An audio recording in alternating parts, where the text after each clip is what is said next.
Hello, friends. Apologies for my delay posting recently.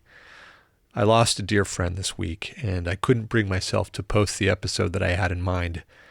I couldn't bring myself to do much of anything, if we're being perfectly honest. As you can imagine, with the loss of someone close, I've been reflecting on death, even more than my usual, which is quite a lot, if we're being honest. And I've been thinking about the nature of friendship and family and about individuality. Chris, my friend who passed away, and I were as close as brothers, but we were terrible friends in many ways. Chris was a hermit by nature, mostly content to barricade himself away with his Faulkner and his Joyce and his DeLillo, and of course with his cigarettes, which killed him in the end. And during the decade or more that we lived together off and on as roommates, I would act as a surrogate communicator to friends and family whose phone calls Chris just wasn't returning. Getting in touch with Chris if you weren't living with him was always nearly impossible. But I always thought my role as a surrogate was ironic because the truth is I've never been much better. I'm not so much a hermit, but I'm simply terrible about reaching out. I've always been game to respond, but I rarely take the initiative to make first contact, and I know that's a great failing as a friend. When Chris and I moved apart for the last time, I knew I was about to become one of those friends who couldn't reach him. I knew I would be loved, and I knew that I would love him, but that we would be distant. We would be abstractions to one another in a way. And that's in part what happened. We fell out of touch for years, and then we would come together and love one another as if no time had passed at all. But the visits grew shorter and farther apart over the years until I found out from his sister one day last week that he was days away from dying and unable to speak on the phone. I stopped functioning when I heard that.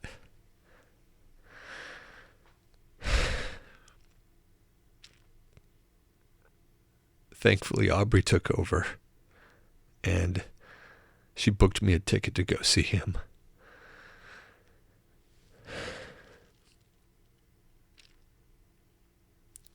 And Chris passed away while I was packing my bags.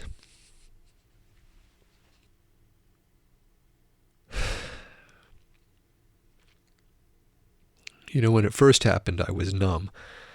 I could sense that there was a welling of emotion in the distance, but I think mind was standing in the way of really feeling it.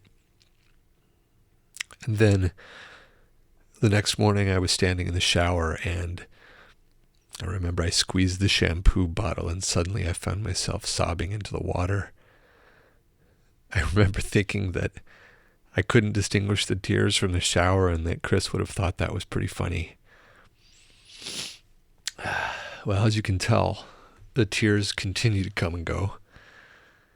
But that extreme degree of sorrow, it lasted for a time, it played out a course, and then it was replaced by a kind of immobility. And that has, at least for the most part, resolved itself into what I think of as a kind of a crispness, an appreciation for the tenderness of experience and the loved ones that I have. And because this program is about relationships, I wanted to think about the loss of Chris through that lens. I believe we know ourselves by what we are not, by our boundaries, by where we end. We know ourselves by the inevitability of death. We know ourselves by the constancy of suffering. And I know that sounds morbid, so lest I become too much so about it, it's also true that joy and love and exhilaration are part of that consciousness. They're the flip sides of the coin. And we also know ourselves by our loved ones. We know ourselves by the people in our lives. We orient around them and they orient around us. We are our society. It's not so much that we participate in community as that we are community, and community is us. There's just no separation there. We can't be distinct from the fact of community. This language I'm speaking right now in this moment is given by community. And here we are in the third week of November, which means that every hack blogger out there is writing about the 5 tips that you need to survive the holidays with family.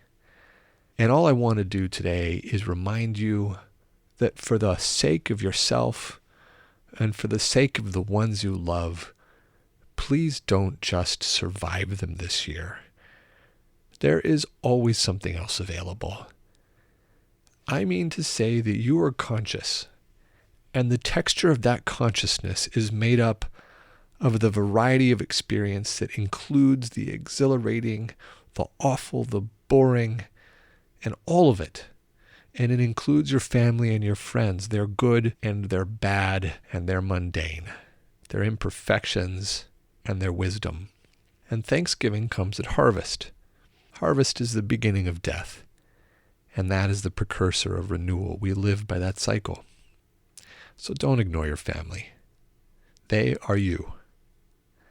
Rather, eat some pumpkin pie and love your family with all their foibles. They'll be gone someday, and so shall we all.